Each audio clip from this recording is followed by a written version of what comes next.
Port Charles Inferno. Sonny's exit strategy and the enemies lurking in plain sight. In the shadows of Port Charles, where alliances fracture as easily as glass and trust is a currency no longer accepted, Sonny Corinthos finds himself standing at the edge of the life he's always known.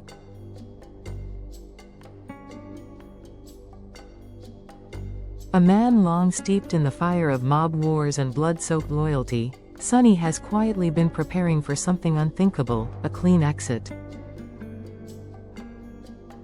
But as much as he dreams of a world beyond bullets and betrayal, he refuses to move forward until he uncovers the truth behind the attack that nearly killed his son, Michael. And while suspicion first circled the flamboyant and mysterious Jens Sidwell, it now appears that the real perpetrator may be hiding behind a much more familiar face. For weeks now, Sonny has moved with uncharacteristic restraint.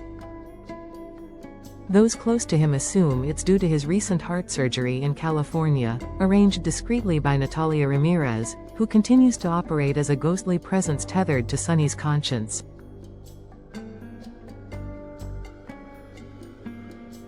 But the truth is darker and far more complicated.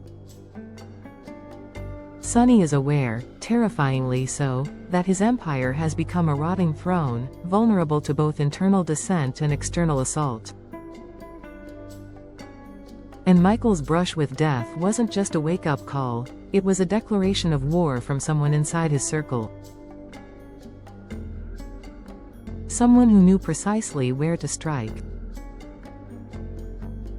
The natural suspect emerged immediately, Jens Sidwell.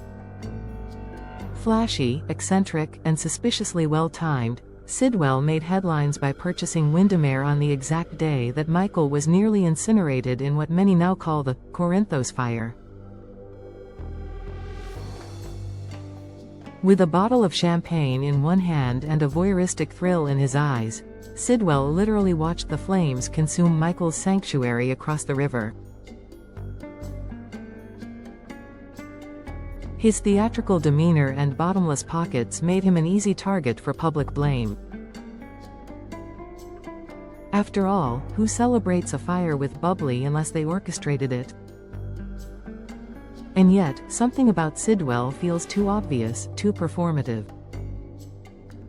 Sonny's instincts, honed over years of evading betrayal and navigating the darkest currents of organized crime, tell him Sidwell may be the showman, not the puppet master.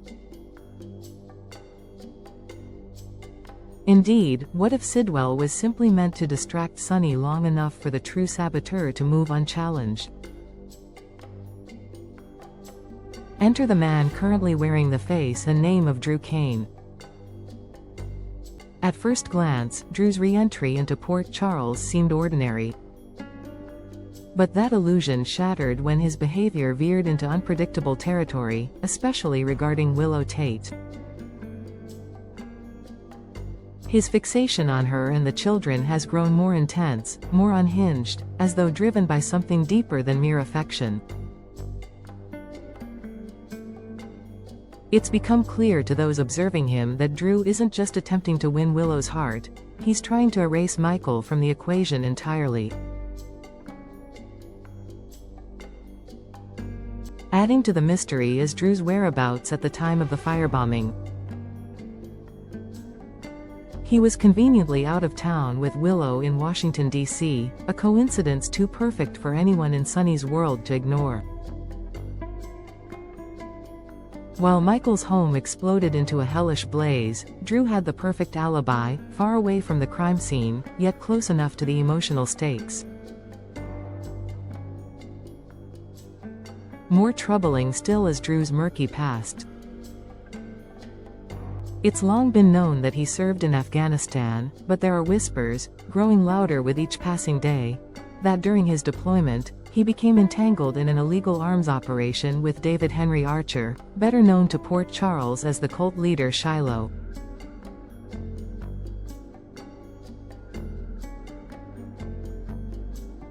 Together with a fellow soldier named Tex, the trio were allegedly involved in procuring and transporting classified incendiary weapons, devices meant to ignite chaos without leaving fingerprints. If true, that means Drew has access to government-grade weapons far more sophisticated than anything Sonny's rivals have ever deployed. Could the weapon that nearly killed Michael have come from Drew's past? Is it possible that the very man who claims to be a protector is, in fact, a destroyer wearing a mask? The theory gains even more traction when one considers Drew's living situation.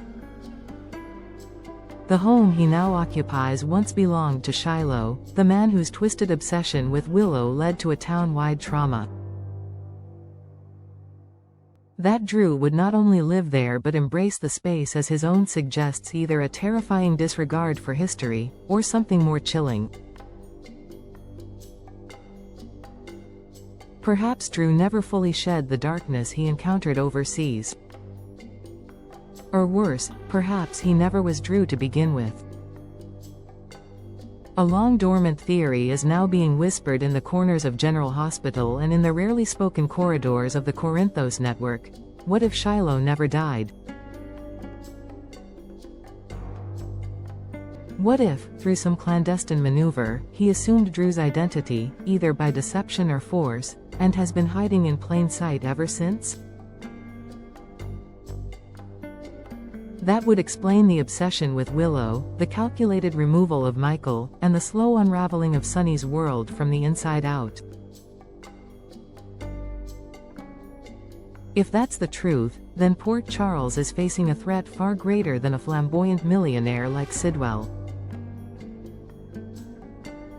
It's facing a man who has already mastered the art of psychological warfare, a man who believes in rebirth through fire.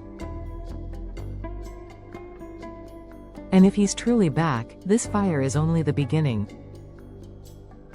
For Sonny, the path forward is now a razor's edge. If he acts too soon, he risks losing more of his family.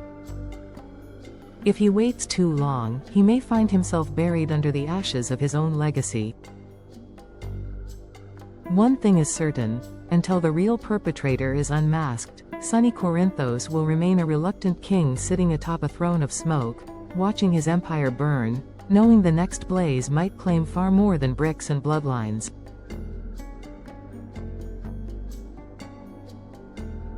Will Sonny walk away before it's too late, or will he stay just long enough to bury the man who set the fire? The next move in Port Charles may not be a strike, but a reckoning. And when it comes, no one will escape untouched. Would you like a continuation exploring Natalia's secret ties to the Corinthos family?